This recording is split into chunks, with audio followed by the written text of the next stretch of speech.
Hey guys, welcome back to my channel.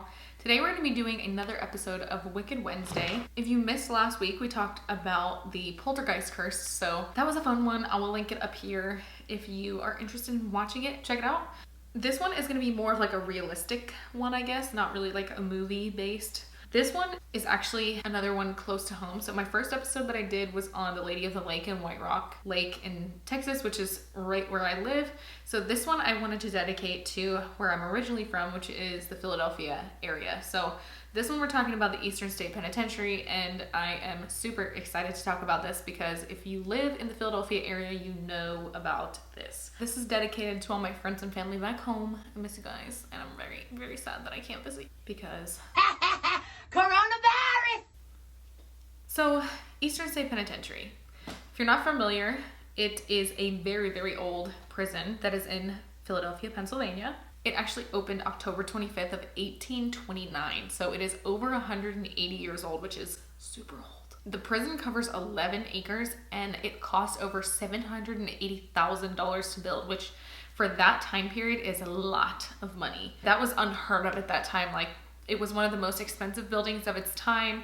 It was truly one of a kind back then. It had running water and central heat before even the White House did. So people traveled from all over the place to come see this. The Eastern State Penitentiary was the world's first penitentiary, and they called it a penitentiary because originally all of the prisoners were kept in solitary confinement. So they basically wanted this solitary confinement idea to serve as a way for people to really think about what they had done and feel bad about it. They wanted people to feel remorse, and they wanted people to realize what they had done and regret it. It was kind of a method for people to learn their lesson. They would put things over their mouths when they would transport them so they couldn't talk to each other. They were completely alone. They only had one skylight, and that was it. There were no windows, nothing, until about the early 1900s, so like 1920s-ish is when they stopped doing the solitary confinement. And a lot of prisons actually started doing the same thing and were inspired by this prison because it was the first of its kind, and they were like, oh, well, we should do that. That sounds like a good idea. So a lot of different prisons from all over the place were kind of doing the same thing. They were like, yeah, let's put everybody alone. Great plan. So in 1958, it was certified as a historic property, and it was actually made a historic landmark in 1965. And then after many years of operating, it actually closed in 1970. In January of 1970, the prison officially closed for good. So it never operated as a prison again after that. And for about 10 years, it sat completely abandoned. It was used by the city of Philadelphia for storage, but other than that, they really weren't using it. It was often vandalized. People would come in and break windows, those skylights and things that they had in the prison. People would, just jump on the roof and punch through the windows. In 1988, they decided to begin doing tours of the prison. And then in 1991, they actually held their very first fundraiser on Halloween to start daytime tours. And this actually did help fund daytime tours. They started doing tours every day of the prison, and they actually started a Halloween attraction. They've done this Halloween fundraiser every year since. They have a pretty big Halloween attraction right now. It's one of the biggest in the country, and it's called Terror Behind the Walls. If you live in Philly, you know about Terror Behind the Walls. It is one of the largest and the most successful haunted attractions in the entire country to this day. To this day! The Eastern State Penitentiary has been featured on many TV shows and published in many different places. It's been featured in the New York Times, PBS. It was on BBC. It was featured in Art in America.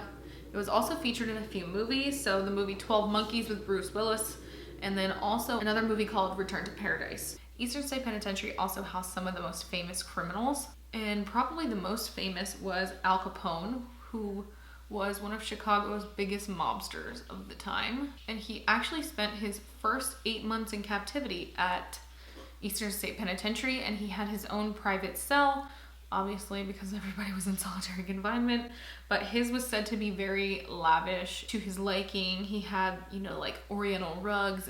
It was a nice cell. And to me, I just find it crazy that they had central heat and stuff like that before even the president of the United States, and these were prisoners. Leo Callahan was also another very famous inmate who was housed in Eastern State Penitentiary. He was actually the only prisoner who successfully escaped, and he was never caught. A lot of prisoners tried to escape with him, but all of them were found except for him. And he is actually still at large, even though he would be over 110 years old. So we are assuming at this point that he's probably dead. Another prisoner who was kept in Eastern State Penitentiary who also tried to escape was named Slick Willie Sutton. And he actually helped build a huge escape system. They built a tunnel 100 feet deep and escaped, but they were all caught moments later. And he was guilty of over 50 robberies, and he had attempted to escape prison 3 times, which, dude, like, just give up. That's where you're gonna live now. So on to the fun stuff, the haunting. Now that you have all the backstory and the history and things, this prison operated for a very long time. It had some very strict policies, and obviously with the solitary confinement, people lost their minds. So while it was meant for people to actually feel guilty about what they had done, it actually drove them crazy, and it drove a lot of people to the point of suicide. So there were a lot of suicides that went down here, and it was just really sad. It was a horrible, horrible place. So Eastern State Penitentiary is actually known as one of the most haunted places in the entire world, which is a big claim because there's a lot of places that are claiming to be haunted. So like I said, there were a lot of suicides because people just went crazy in solitary confinement. But when they finally got rid of solitary confinement in the early 20s, 30s, they actually had this warden who was said to be just extremely cruel. And this warden's name was Herbert Hardboiled Smith. I don't know how Hardboiled came about, but probably because he was, you know, kind of a hard ass. So once they got rid of this solitary confinement, they were putting like maybe 2-3 people in a cell at once. They were able to communicate with each other again. So he was like, oh, no. If we're going to be allowed to do this, then I'm going to have to find other ways to punish them.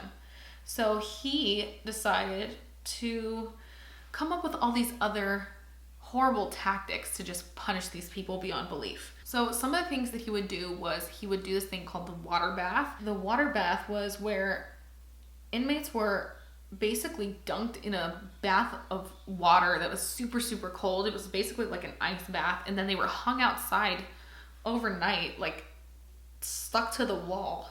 Usually in freezing cold weather. In the winter, they like to do this a lot to torture people. Another horrible torture tactic that they would do is they would do this thing called the mod chair.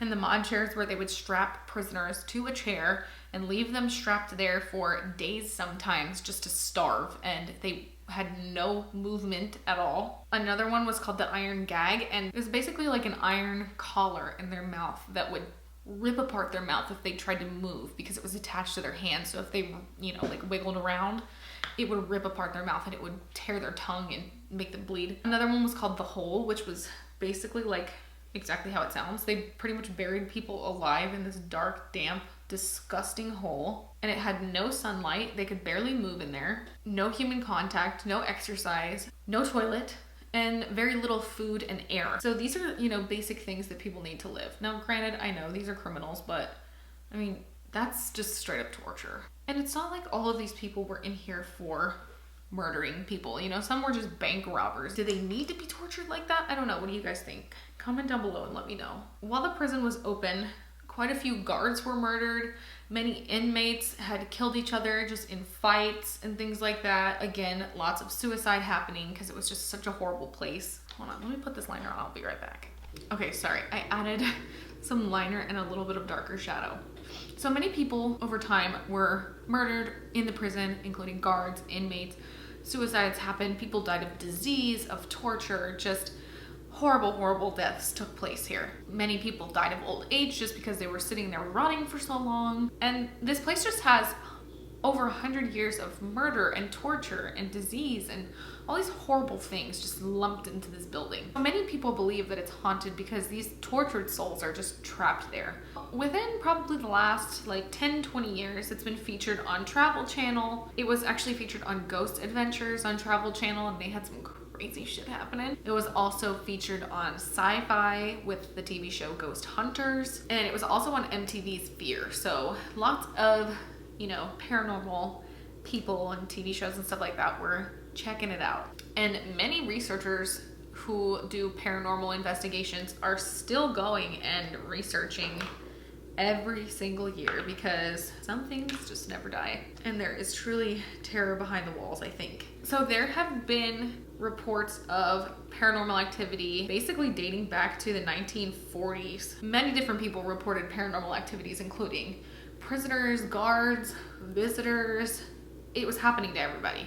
A lot of the cell blocks are reported to have crazy activity. So cell block 12 is one of them. Cell block 12 is known for echoing voices and cackling. Cell block 6 is known for shadowy figures being seen on the walls, which is, again, does anyone else hate foundation lips? Ugh.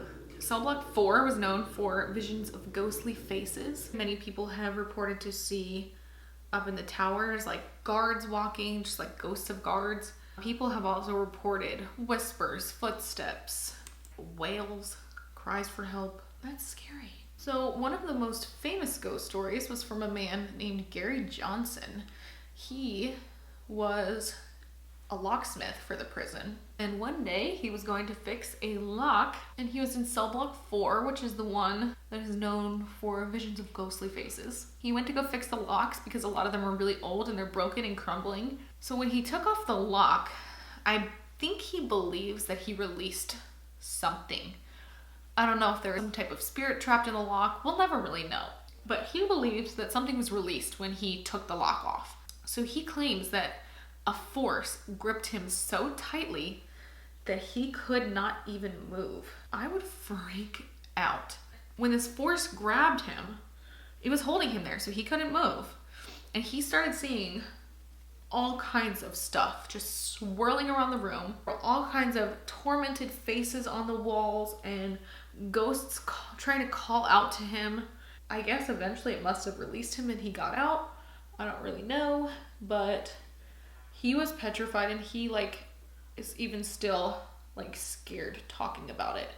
And he never really got over that experience. So another kind of ghostly story that happened was actually with Al Capone, and he had told guards that he was being haunted by the ghost of James Clark, who was one of the men who was murdered in the Valentine's Day massacre, which Al Capone was not the one necessarily who pulled the trigger on that, but he was the one who kind of said go. But Al Capone was often found weeping and terrified in his cell because he was being haunted by this ghost. He would let out some blood-curdling screams at night because he was so scared, and he was often screaming for Gimme, his ghost, to leave him alone. So the most definitive proof of paranormal activity was actually on the episode of Ghost Adventures that they filmed in 2004 on Travel Channel. And they caught really messed up, scary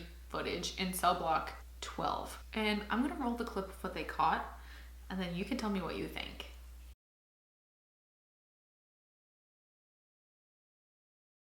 So let me know what you guys think about the Eastern State Penitentiary. Like I said, these days they are doing Terror Behind the Walls at Halloween, so you can go and do the whole haunted attraction, and it's really fun. Definitely check it out if you're in the Philadelphia area. Let me know if you think this ghost stuff is real. Again, if you guys have any requests, you can always leave them in the comments down below. Don't forget to give this video a like and subscribe for more Wicked Wednesdays and other videos too, because I do other videos too. So stick around for those, and I will see you guys on the next one. Thank you so much for watching.